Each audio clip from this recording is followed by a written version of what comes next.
Tara guys, samahan nyo akong maglibot sa Palanyagan sa Paracale. Let's go! What's up mga dawan?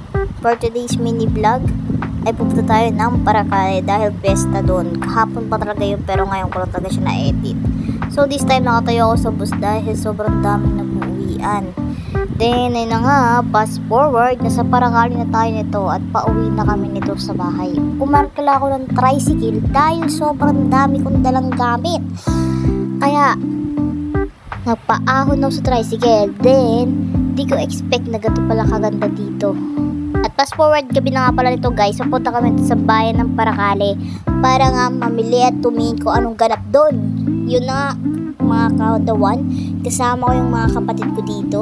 Ayan, naggagala na kami at ito nga pala yung bunso namin. Di ko expect na gato na siya kalaki guys. Kasi dati lagi akong wala sa bahay. As in talaga lagi akong wala sa bahay kasi nag-work and student ako ay. Kaya nakita kami, miss na miss namin ang isa't isa. Grabe talaga kapit sa akin ng kapatid ko. Kasi ang dami niyang gusto ipabili sa akin. Pero syempre guys, doon lang tayo sa kaya ng budget natin.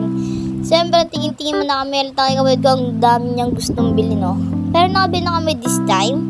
At nabili ko naman yung mga gusto nila. Kaya naglakad-lakad kami para kumain. Yun na guys, hindi ko na videohan this time yung pagkain namin kasi medyo nalibang na din kami ay.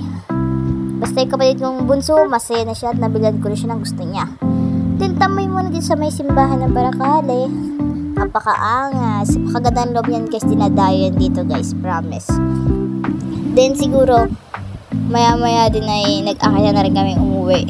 Na-stock up pa nga kami nito eh, kasi, my God, alam mo yun, dami nag-aabang dito eh.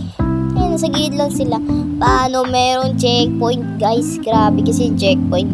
Alas 11 na to guys ng gabi, promise. Pero nakauwi na rin naman kami. Kasi mga banda magto-12, umalis na rin sila. So guys, yun muna ang ganap natin for today's mini vlog. At kung hindi ka pa sa akin nakasubscribe, please subscribe and click the notification bell para updated ka sa mga bago kong lalabas sa video. Take note guys for akad purposes lang po. Bye bye!